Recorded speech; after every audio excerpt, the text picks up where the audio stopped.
Hi, I'm Max Rudin, President and Publisher of Library of America, and welcome to LOA Live. Library of America is a nonprofit organization dedicated to publishing authoritative new volumes of great American writers and to keeping the multivocal democratic spirit of our literary tradition a vital part of the culture.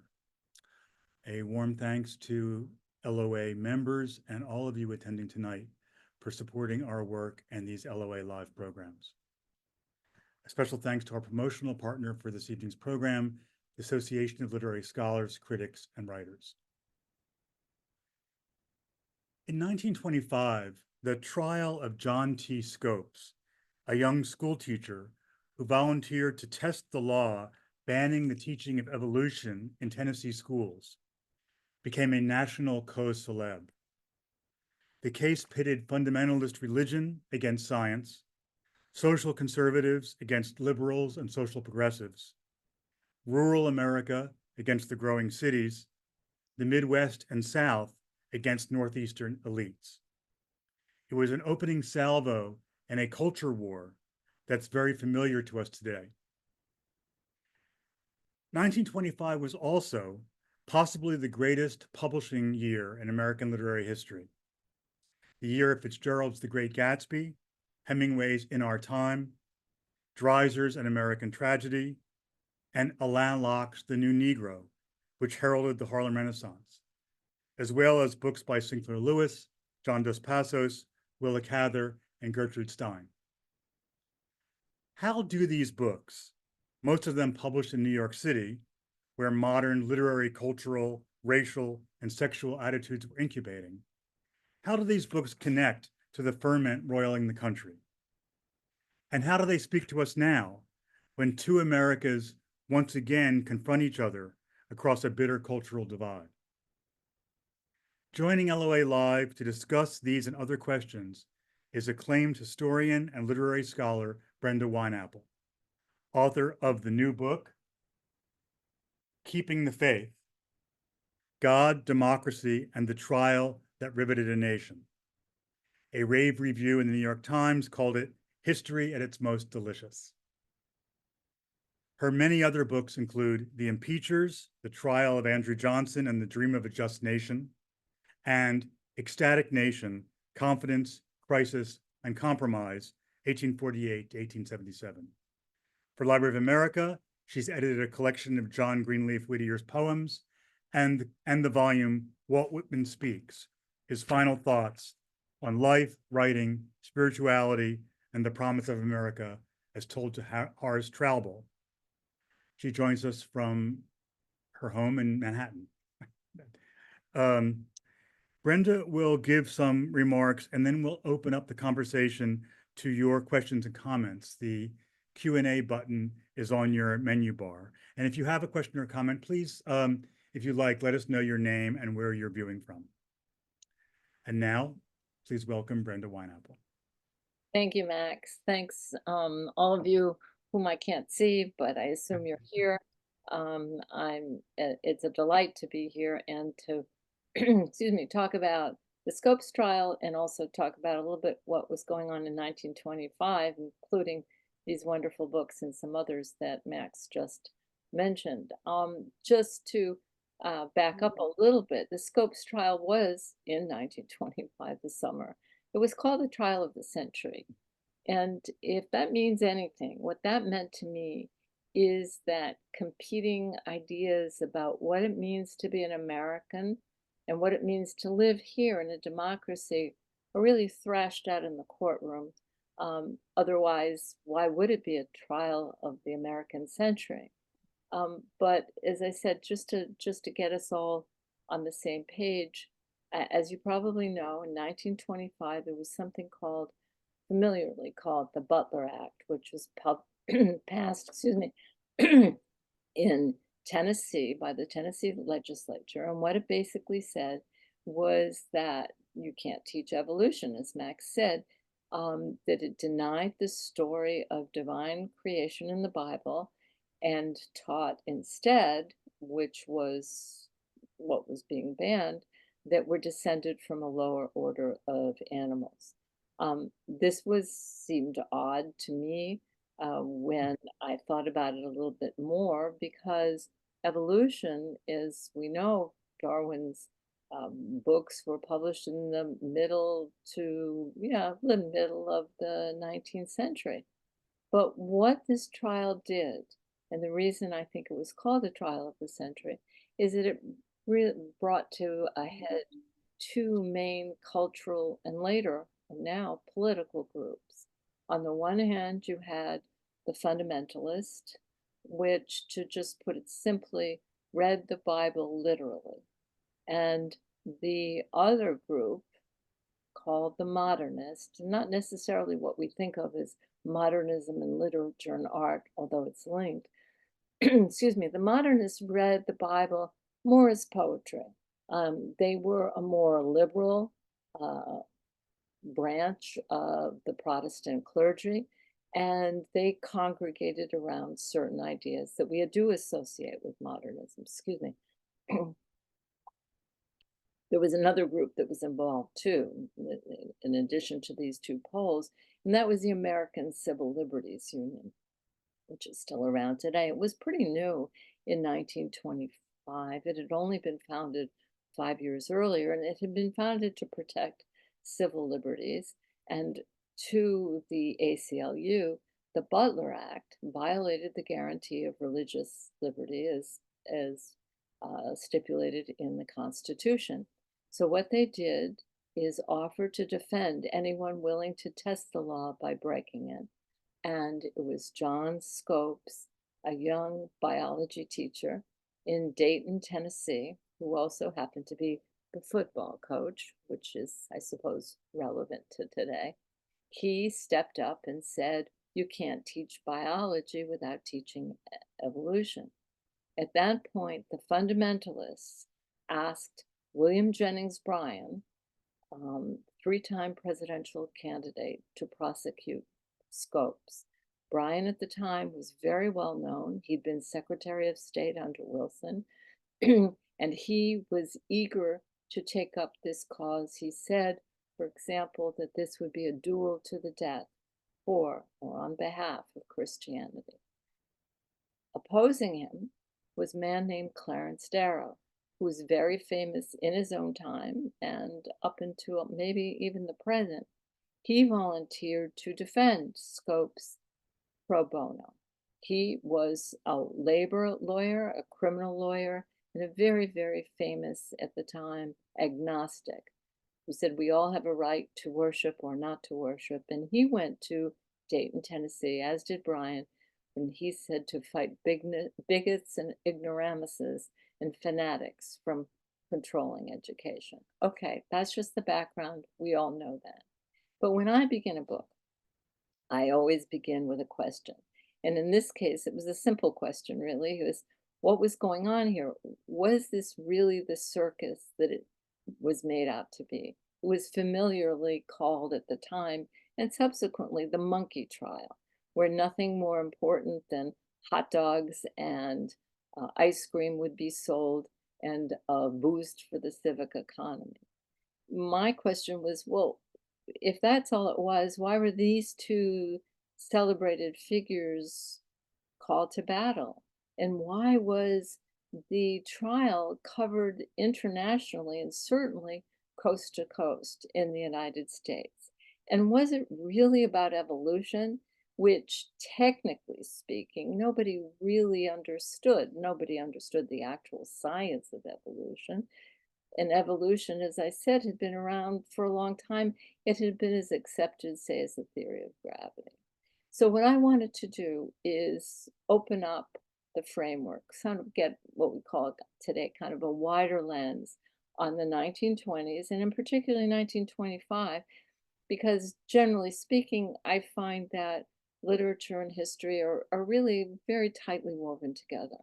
And so think about 1925 for a minute. In addition to the wonderful books that Max mentioned, there's a book called The Man Nobody Knows, was published in 1925. I don't think it's a Library of America volume, but maybe Max will tell us. And that book starred Jesus Christ as a muscular entrepreneur who took together sort of 12 ne'er-do-well guys and made a huge multinational corporation. It was a bestseller. I mean, Calvin Coolidge was the president at this time. He was famous for, as you probably know, saying the business of America is business. In 1925, Henry Ford was rolling one car off, roll a car off an assembly line every 10 seconds. So people had cars. And obviously, and in Dreiser and Gatsby, the automobile is essential. It's also a means of killing people, but that's something else. Another emerging technology, in addition to the automobile, airplane, things of that nature, was the radio. And it's hard to think back to a time when the radio was so important. Maybe it's becoming more so now, given podcasts. But it was wireless communication. Suddenly, you could hear people. You could hear the inauguration of a president. And in fact, the Chicago radio station covered the Dayton Scopes trial in 1925. And so both fundamentalists, by the way, and modernists learned the importance of the radio. Then, of course, in 1925, you have a different kind of book being published, poem in this case, Max didn't mention, and that's T.S. Eliot's The Hollow Man, where Eliot writes, "Our dried voices, when we whisper together, are quiet and meaningless as wind in dry grass. This is the way the world ends, not with a bang, with a whimper." That was 1925 as well. And you certainly know from Gatsby and Eliot himself in the earlier Wasteland, 1922, he says, "I will show you fear in a handful of dust." So what I'm suggesting to you, that there are two sides of a cultural divide that are beginning to form in very pronounced ways. On the one hand, you have Amy Semple McPherson, a kind of televangelist, except it wasn't radio evangelist, using the radio to fight against what she considered to be modernity, which was atheism, for example. At the same time, on the radio, you could listen to jazz. Another example, 1925, The New Yorker was founded, the magazine. And in its first issue, I think it was in February, it said, "This is not for the little old lady from Dubuque." And right there, right in that statement, it's supposed to be very funny, maybe it was, right there in that statement, it tells you that there was already a regional division. We in New York, we're writing a magazine for the cognoscenti, as opposed to the old lady from Dubuque who wouldn't quite get our humor. So this is a time as well of change, as you can figure out, really. And you know that Fitzgerald, for instance, was associated with this period that's sometimes called the Jazz Age or the Roaring Twenties, and especially had this book, This Side of Paradise, that he published in 1920. And he said, that this was a voice of a new generation grown up to find all God's dead, all wars fought. It's, great line, really. But it points to something else that I didn't mention, and it's absolutely essential. It's essential, really, in a way, to all the books that we're talking about, and the Scopes trial, which was World War I, that horrible war. It was not a war to end all wars, as we know. If it ended anything, it seemed to end naivete with its millions of dead soldiers, its poison mustard gas, its trench warfare, its aerial bombing, its shell shock, never mind the rickety peace. And you see war as the backdrop and perhaps the modus vivendi of in our time. You see war in Gatsby. And at this time, too, not only do you have the war, but you have the protest against the war. And the protest against the war is associated often with with the immigrant population. Huge numbers of immigrants were coming into the country, into America since the 19th century. And in fact, there was legislation passed in 1924 that eliminated the influx from certain countries like Eastern Europe, Italy, so forth. And so many of dissidents and foreigners had been jailed as seditious during the war and even after it. Attorney General Mitchell Palmer was still rounding up socialists and radicals and, arresting thousands of people without warrants and without regard to any of their constitutional protections. That's why the ACLU was founded. And then, of course, there was the issue related to that of censorship. Sound familiar? In fact, Clarence Darrow, after the Scopes trial, about the year after the Scopes trial, he went up to Boston, where an American tragedy had been banned, and he got on the stand and he read on the stand from the book to show that it really wasn't obscene. So we have, as I said, a world of change. We have a youth culture, not just Fitzgerald, but you had at the other side, you have what terrified people was the two young Chicago rich teenagers who killed a third teenager for no reason, absolutely no reason. It was said that they were jazzed up. And Clarence Darrow, by the way, took up their case, not because he thought they were guilty, innocent rather, he knew they were guilty, but because he hated capital punishment. You also have prohibition at this time. Prohibition and drinking becomes, of course, a very important aspect of what's going on in these cultural wars, and especially since it created more ills than what it was passed to remedy, was presumably passed to remedy poverty, violence against women. But what did it do? It created more crime, created bootlegging. So you see in this world, at the same time as you have these changes in this kind of fractious society, you also have a nostalgia for something. It's also an American phenomenon, it seems to me, a nostalgia for something that seems simpler and purer and even more natural. Many people wanted to turn back the clock. Of course, you know that from Gatsby.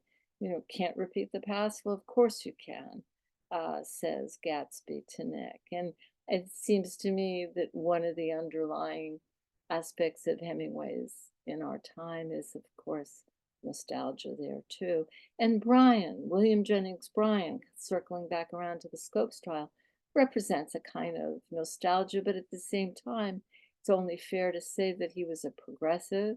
He was for prohibition, but because he thought it would help solve the problem of alcoholism in America.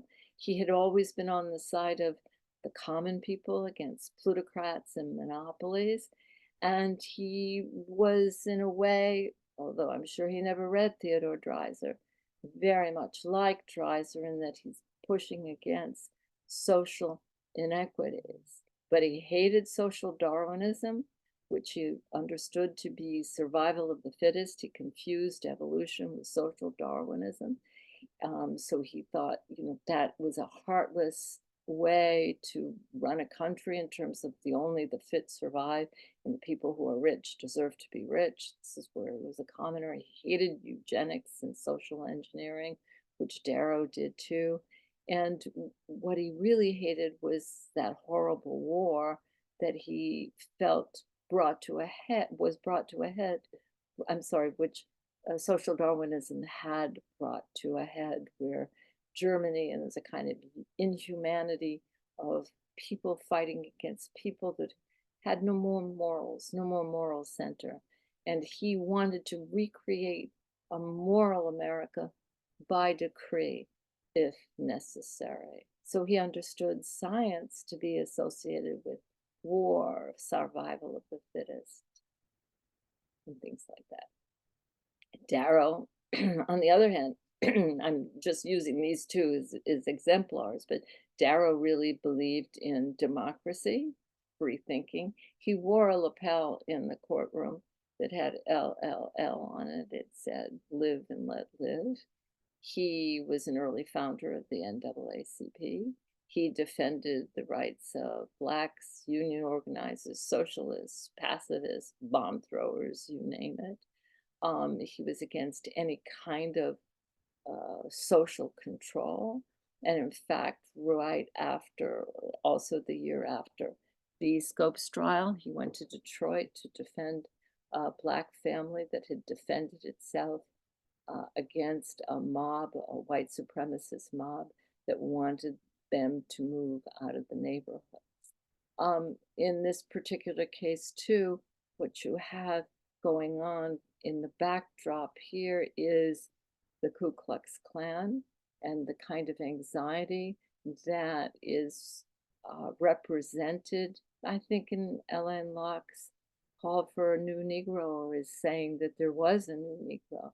You know, in the beginning of The Great Gatsby, there's that great or horrible, depending on your point of view, chapter in which Tom brags about reading The Rise of the Colored Empires. He says it's a fine book that everybody ought to know, because if we don't look out, this white race will be utterly submerged. Actually, the interesting thing about that is that Fitzgerald was modeling that line from something that was a bestseller also 1920s, which was called The Rising Tide of Color against the world, the rising tide, sorry, of color against the white world conspiracy. In the same summer as the Scopes trial, 40,000 Ku Klux Klan members, not just from the South, but from the Midwest and the East, congregated in Washington for a march on the Capitol. That is remarkable when you think about it, and you realize that to a large extent in 1925 was not just the heyday of the Klan, but also the movement known as the Harlem Renaissance. So Americans were embracing change, they were resisting change. They were for racial progress, they were against it. They were proud of America's enlarged role in the world and resented it. They were excited that women could have the vote, and they resented that as well. As Stoddard wrote, and it's hard to think that this was Stoddard, the horrors of the war, the disappointment of the peace, the terror of Bolshevism, and the rising tide of color have knocked a good deal of nonsense out of us and have given us multitudes a hunger for realities.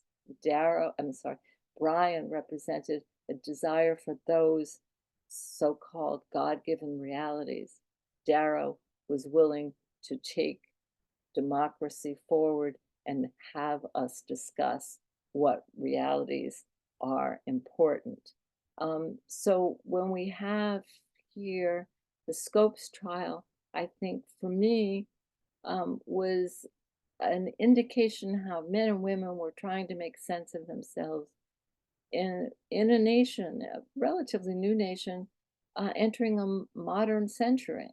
And one way they did it was pitting country mouse against city slicker, the New Yorker, rustic charm against licentiousness, the jazz age, jazz, the good people of the Midwest, and of course, religion against science, or what was perceived as religion and what was perceived as science.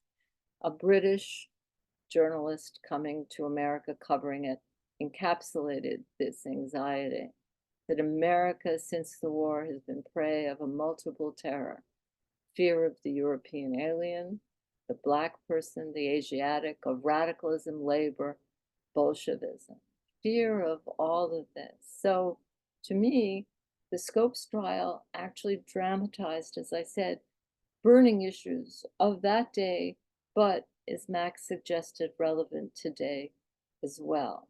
Whether government can mandate belief or control knowledge, how religion and science can be used to fight for and against women's health or reproductive rights, the way religious and racial bigotry result in violence. All of this was part of the Scopes trial, which is to say, really, that the Scopes trial to me has something to teach us in the present beyond what happened back then and like such trials. It's about the here and now, which is from a different point of view and my point of view. And you who read at the Library of America, why we read the Hemingway, the Fitzgerald, the Locke, of course, and the Dreiser. I'll be happy to take any questions that you might have, and I hope you have some. Thanks, Brenda. Really fascinating and so a lot to dig into. I'm gonna go through some of these questions. You say in the book, you mentioned this already. You said that you use the word modernists in two ways, or we do. That there's the modernists who are one side of the divide in during the Scopes trial. Then there's the literary modernists, who are the writers that we talked to. And I wanted to ask you a little bit about the relationship between those two things, if there is one. I mean, you say in the book that the two sides of the Scopes trial came to symbolize two different and warring views about culture, ethics, religion, and the state. And you've talked about this. That's Eastern pundits looked disdainfully at the fundamentalists, and they looked disdainfully back at the urban intelligentsia, who were called modernists, and you say, which included self-appointed arbiters of culture, hip and disillusioned, who sneered at what they regarded as Bible thumpers. And and hip and disillusioned, of course, makes us think of some of the writers in this group. But the question is, the books that you're talking about are actually quite different, right? I mean, there's stylistically, there's Fitzgerald's gorgeous lyricism. There's Hemingway's kind of avant-garde Steinian Gertrudian modernism. There's Oh, that Dreiser's. reminds me, Yeah. can I interrupt for a second? 1925, The Making of Americans. Yes, exactly. Dreiser's encyclopedic realism, Alain Locke's Right. visionary cadences. So they're very, very different. And yet they all are published by the same publishers, sort of. They're all coming out of Greenwich Village. The publisher, Boney and Live Right. I mean, not Fitzgerald. That's a slightly different story. So I guess, my question is, does it make sense to see them as a group? Is it helpful to see them as a group? And as literary modernists, is there a connection between that and the kinds of modernists you're talking about in your book? It does make sense to see them as a group. I think to a certain extent, they saw themselves as a group because a lot of them knew each other. I mean, Fitzgerald, Hemingway, uh, they knew Stein, and Locke published, not this particular group, but he certainly published in the anthology. He published County Cullen and Langston Hughes and Zora Neale Hurston. So they were reading each other and they knew each other. They were speaking to one another. Dreiser stands a little bit apart, I think, partly because he's older, partly because it's a different kind of prose. But and he wasn't that generation. He wasn't the so-called lost generation. So it does make sense for us to think of them as a unit. But the kind of modernism that was being thought of as is in league with the devil had less to do with literature than with the liberal clergy in the Protestant church, and everything that was modernist in that sense was associated with atheism. And you can't really associate, say, T.S. Eliot, who's also writing at this time. You can't associate him with atheism. Quite the opposite, in a sense. He's moving more and more toward Catholicism. So it's we can put them together in a literary way. But what I came to realize myself was modernism in its own time was used in a very, very different way than the way we use it.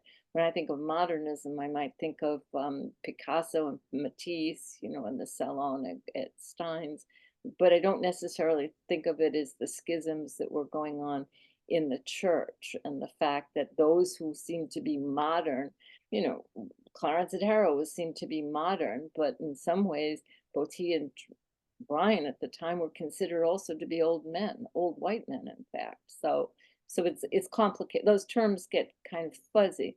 I think the best way to understand that is in terms of what you were saying earlier, is that's why I was thinking of the New Yorker starts in 1925, and that sense of, oh, we're not for the old lady from Dubuque, right there. That's what I was saying. The self-appointed arbiters of culture who look down their nose on everybody. Well, I'm not so sure that Dreiser was looking down his nose on anybody, and I don't think Fitzgerald was. He was just busy trying to get it together, in order to have a life and a career. Hemingway's a different story, but yeah. Yeah, yeah, that's really interesting. I mean, well, let's talk about Hemingway for a second. Well, we'll get down to cases a little bit. So, um, so Hemingway publishes In Our Time, which is his breakthrough book, really, and he wanted to open that book with the story Up in Michigan, which is a story essentially what we would call now, it's about date rape. And Gertrude Stein told him it's inaccrochable, it's not exhibitable, and Horace Liveright wouldn't publish it. And in fact, it was taken out. I should say it's back in the Library of America edition if it's interested. Oh, Library of America. But even without that, it's quite a radical book. And it's filled with violence and brutality, especially about the strong are against the weak. It's filled with there's sexual violence. So I guess my question is, does it help us to understand what Hemingway was about if we think about that book in the context of the time? That is to say, was it aimed at something? I guess when you talk about it, it makes me think that he actually had in mind, some of the religious hypocrisy and narrowness, and was actually aiming the book at exploding that in some way. Yeah. Or I think would you agree with that? I would agree. I think he was angry. I think he didn't. I think the anger is below the surface. It doesn't come out exactly. It comes out a little bit in the story where I think it's Mr. and Mrs. Krebs, or is that right? Who they have this horrible relationship. It's one of the, sort of Hemingway horrible relationships between a man and a woman. And, there's that anger there. There's the anger between, I think he's called George. I don't remember what he's called in the story. It's a kind of Nick Adams story where his mother wants him to sort of get it together and do something, and he doesn't want to. Soldiers, it's the returning soldier. Yeah, yeah, yeah. Yeah. So I think that's all definitely there. I don't think we need to know anything about Hemingway to place that in its own time, but also the violence. We think of the violence because it's so that war is so front and center, and those sections that are so brutal is firing squad, and just awful thing. But there's a kind of brutality I find in Dreiser, where it's not rape exactly, but this woman, Roberta Alden, wants an abortion, and they're trying to get an abortion, and you can't get more, I hate to say it, timely than that, because abortion is illegal. And of course the book was seen as lewd, but there's so much violence in that book, and Roberta is well, I guess you'd have to say killed. I don't want to say murdered because we don't know if it's real, it's not intentional, it's intentional. But early on, there's a car accident that kills the kid. I mean, so I think Hemingway, there's a cult around Hemingway that's kind of grown up like barnacles. So we associate him with um with that violence and that sense of, grace under pressure, or whatever it was called, where I think you see that in Fitzgerald, you see that in other writers as well. And and he listened to Gertrude Stein, didn't he? I mean, he wanted to be published even though he had other things to say. I don't know if that answers your question. Yeah. No, I think you are. I mean, it also makes me think of, I have to say, when you're talking about it, it makes me think of, him choosing the title "The Sun Also Rises" Oh, the sun from also, oh yeah, from the Bible, as a way. right. And there's all the in the sun also rises. They're always going in and out of church and trying to pray and not being able to pray. And there's all that. But also, by the way, the sun also rises. which is only a year later, there's mention of Brian, you know, Brian and which comes first, the chicken or the egg. There's a whole scene about Brian, and I think that I find a kind of nostalgia in Hemingway for something that ironically Brian represented, even though Brian is considered a kind of reactionary. So I think Hemingway's complicated. Yeah. Yeah. I mean, it's interesting.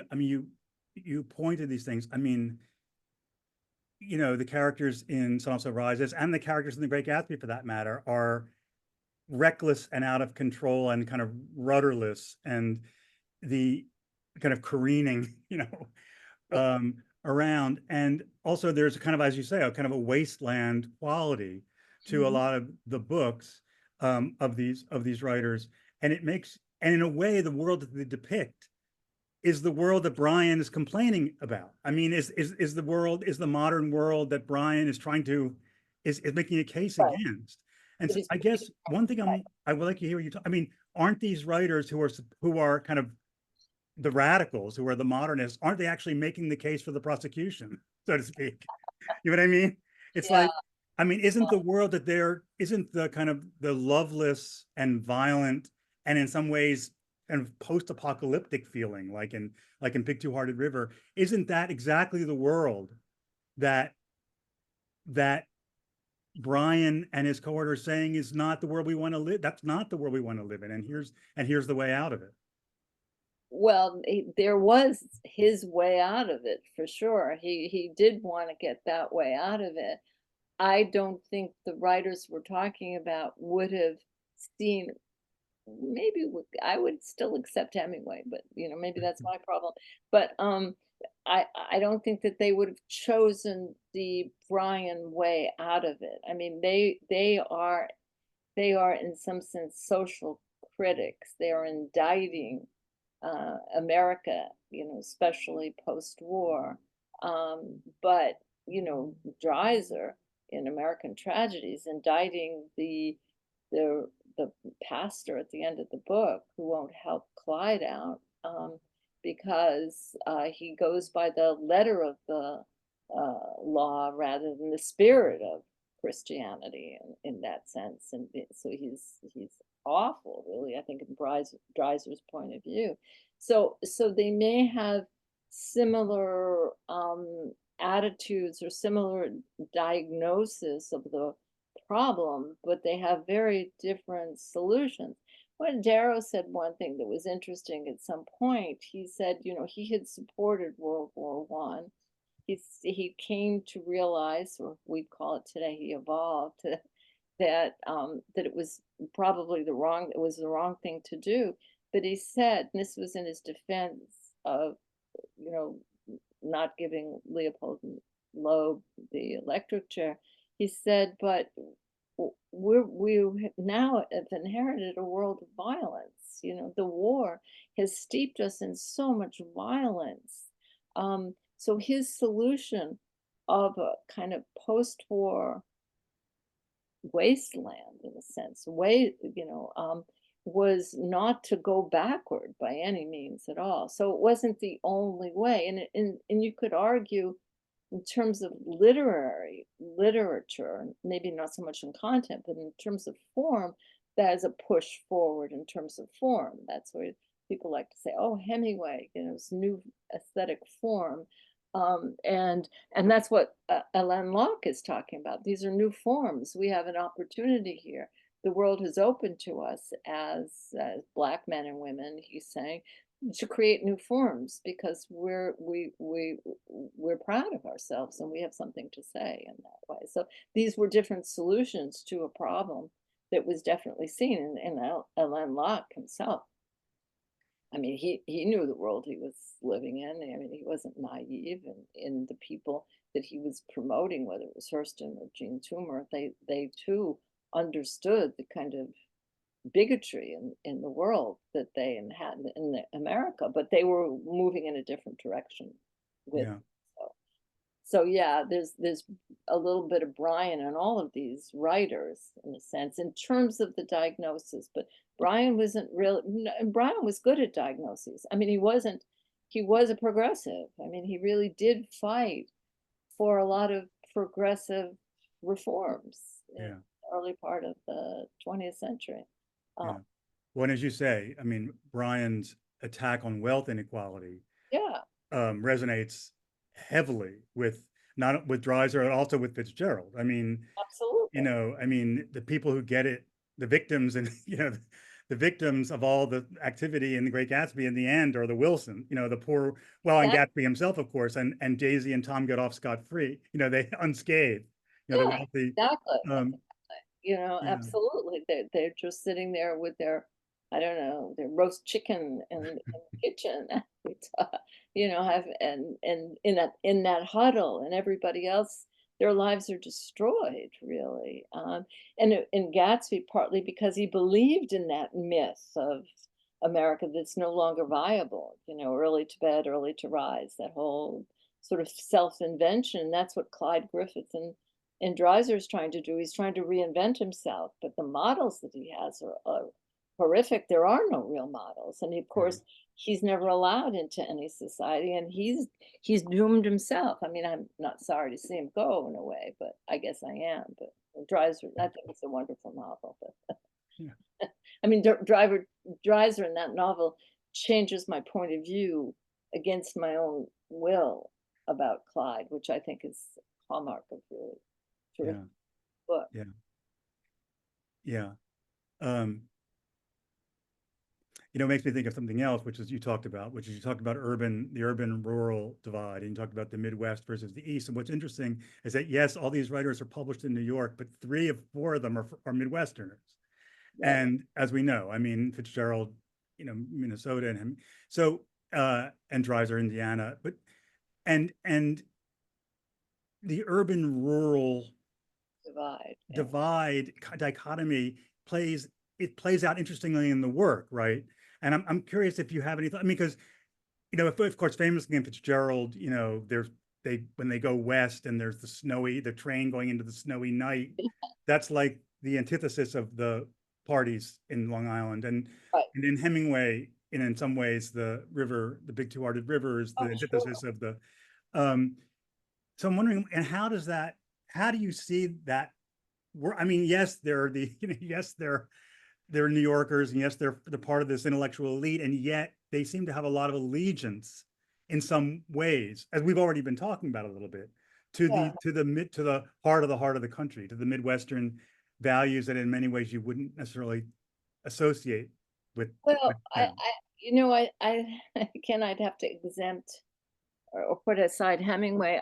I think somebody like Fitzgerald, from my reading of, say, Gatsby, is at best ambivalent. I mean, when he sends Nick back to the Midwest, or things stand at attention forever or whatever he says. I mean, Nick at the end of that book always bothers me. He shakes Tom Buchanan's hand, which to me is sort of a moral cop out in a way. So to my mind, what Fitzgerald is doing is kind of exploding that myth of the good Midwesterner because he has better values. My father taught me to do this and this, and I don't think so. I mean, I think Nick's got serious problems. And when I think of Dreiser, I mean, Dreiser never sends anybody back any place. You can never, can't go home again or whatever.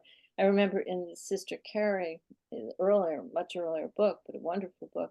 He has Carrie go from Chicago to New York, and she keeps getting better and better. I mean, but she's basically a prostitute, but she keeps rising higher and higher. Yeah, So it's how do you adapt in this modern world? It's by becoming a player of parts in a way, which was what Carrie does, which Clyde tries to do, but he's just not good at it, and he's kind of chewed up by this class society in a classless world. So I don't see them as I see them, those writers anyway, and numbers of others, as exploding that idea of the Midwest is better, or whatever. But I still think it's with us. I think we have that fantasy of the fallen coasts or the fallen establishment. And Brian make no mistake, he was a demagogue, and he was, by the end of his life, and he was playing on that division. But that's why I said the Ku Klux Klan, which was really powerful in the 20s, we think, oh, the Ku Klux Klan, horrible. It's all from the South. No, it Yeah. wasn't. Yeah. Oh, there were clans people, clansmen in governments of Indiana, New Jersey. I mean, all over the place. So I think it's a convenient myth or convenient fantasy that we have. Yeah. But that's why I said I exempt Hemingway, because I think Yeah. there's a way in which Hemingway really felt that nature is restorative in Yeah. some way. That, Or a respite. Yeah. Or something. Or a, yeah, yeah. maybe, yeah, And yeah.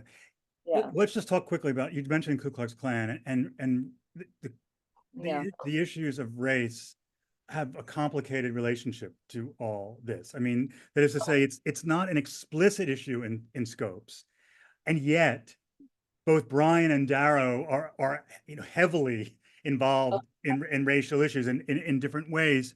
And you mentioned Tom Buchanan's reading the Lothrop Stoddard, whatever the fictional version of the Lothrop Stoddard book, and so I'm curious, like, how was the furor around the teaching of evolution related, to broader questions of eugenics and ideas of white supremacy in that book, for Oh, example? absolutely. And where, in other words, where does race fit into all this? And how does Locke relate to the other writers we're talking about? Which he Well, clearly does, but yeah, no, it's front and center, except it's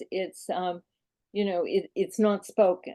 But when you start calling the trial, I think it was Mencken, H.L. Mencken's term, because he was the acerbic journalist who covered a lot of the trial and whose stereotypes we get from Mencken. But in any event, when he starts or calling the trial the monkey trial, and people say all out from Monkeyville as the train goes through, in pop culture of the time, Black men and women are figured as monkeys.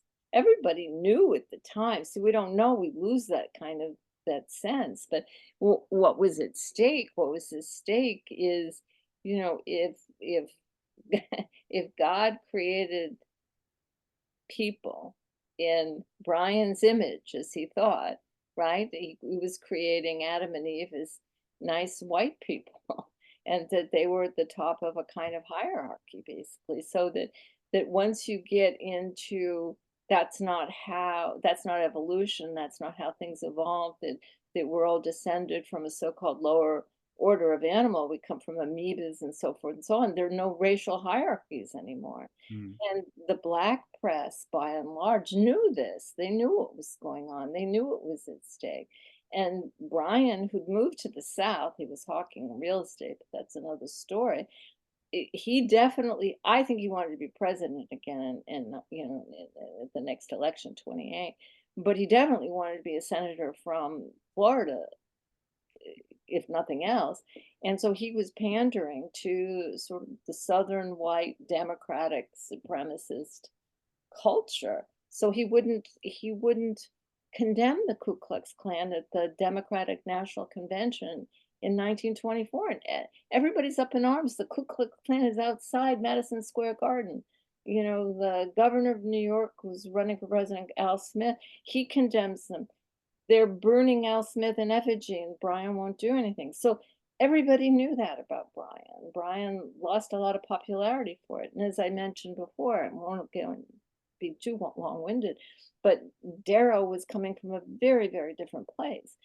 For a long time, as early as the turn of the century, he's telling, audiences, mixed audiences, but he was addressing Black men and women in the audience. And he was basically saying, you know, um, you should stop trying to basically be nice to white people. White people aren't doing anything for you. You got to go out and organize. yeah, You've got to do something.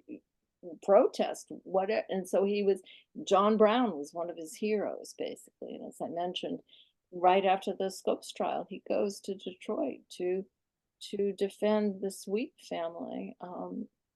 For murder because they shot one of the probably a member of the Ku Klux Klan, wanted them to move out of the neighborhood. So it's two very different visions of race in America, but it was clearly played out there, except that it was, that the words weren't spoken aloud. So it Right. doesn't come into the standard view of the Scopes trial. But my God, when you go back and see what was in the newspapers and the kind of cartoons you have, and you read the black press, you definitely see that that was going on.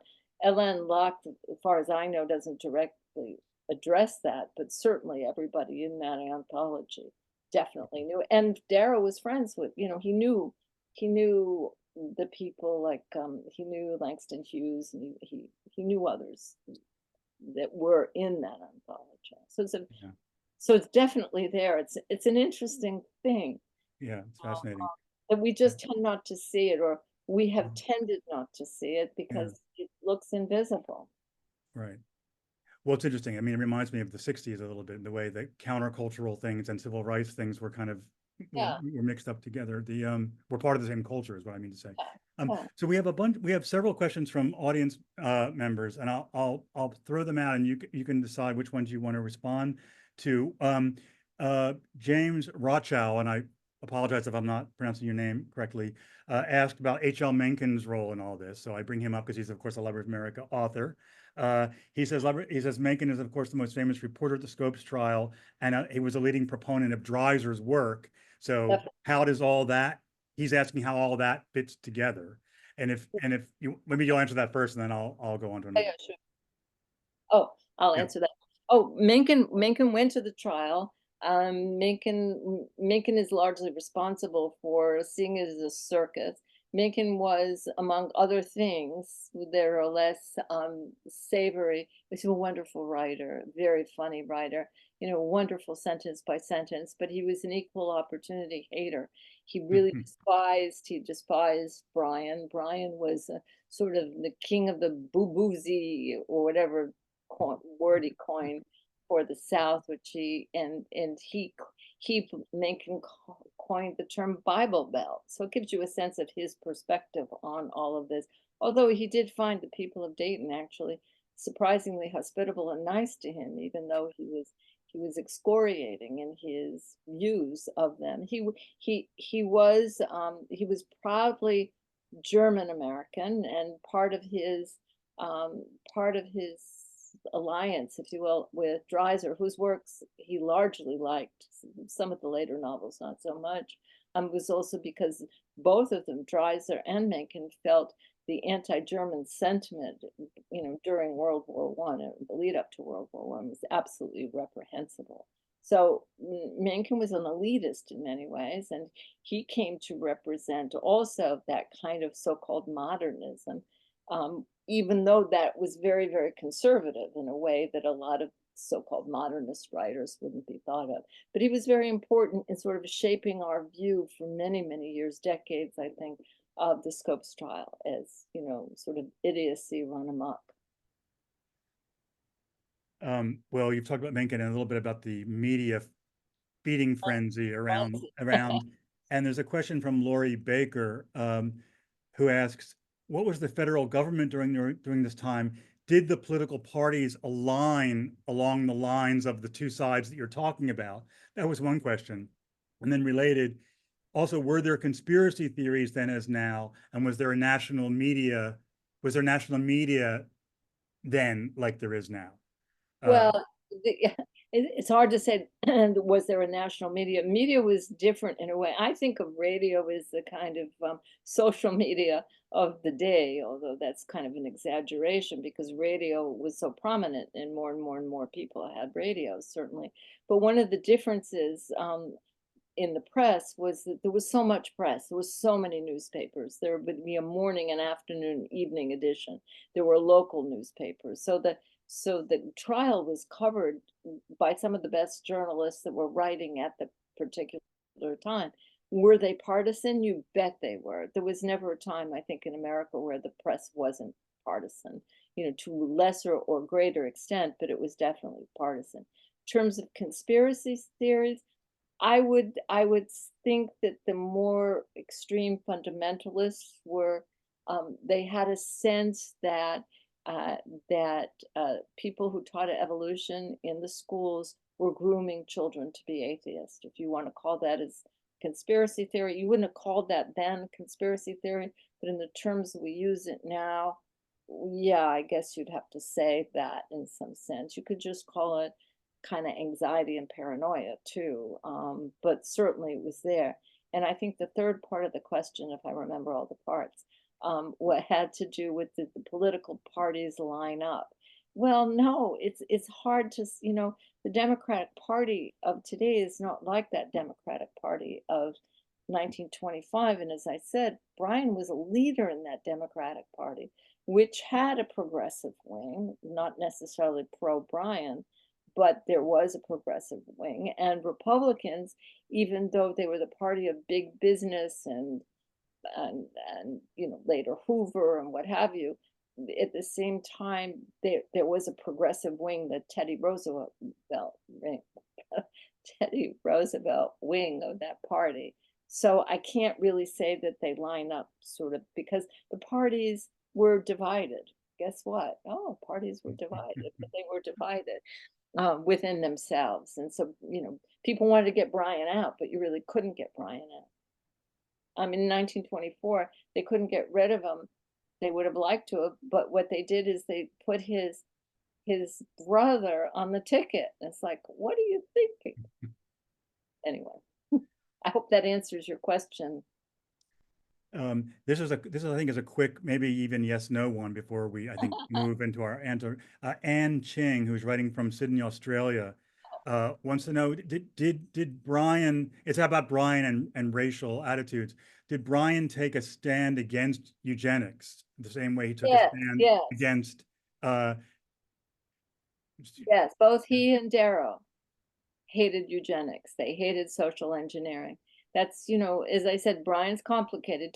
Darrow's complicated too. I didn't get into all that, but he's complicated. And as much of as many as his racial ideas were what we would consider reprehensible today, he loathed eugenics, and he loathed that whole idea of social engineering, because it's again linked to the survival of the fittest. Only we're better than everybody else, so we should make everybody else like us. So what about it? Yeah, how dare you? And that was Bryan's kind of populism, that positive part of populism. Yeah. So it's a long-winded yes. No. It's a good answer. So it's 6:59. So let me ask you one last thing. So, you say in the book, that there was something tragic about the trial and something noble too. And you're talking about what each side was actually aspiring to. And you said, it was a question about where the country was headed and where it should be headed and how to make it better and kinder in the light of privation. And you go on to say that democracy was on trial in Dayton, as it would be again in our time. Teachers being told what and how to teach, etc. White supremacists promising that a revitalized white Protestant America would lead citizens out of the slough of moral and spiritual decay, etc. That Dayton was America, and America in 1925 was a place of skyscrapers and tenements, motor cars and mustard gas, the spiritedness and the vexed search for something good to believe in. And I have to say that I'm sure that resonates very powerfully right now with, I'm sure, everybody in this program. So I guess my last question really is, what light does the Scopes trial, shed on subsequent culture war flashpoints, including our own, and if our situation is in some ways similar to that situation, can these books help us? You know what I mean? These books which were responding to that moment, can they help us respond to this moment? I wonder what you think about that. Well, I have to say, I hope so. I don't have I can't say yes, they absolutely help us. I hope so. I think that's why I write. That's why I want to uncover the things that I uncover. And on those one side, I think that the reassurance in a sort of grim way is that we've been here before and we got through it in different ways, that certain people step up, not just as Clarence Darrow, but the people, you know, who are associated with him on the defense team, and a John Scopes and other people who step up and see a different way of understanding the very real problems and the very real pain that people have to endure.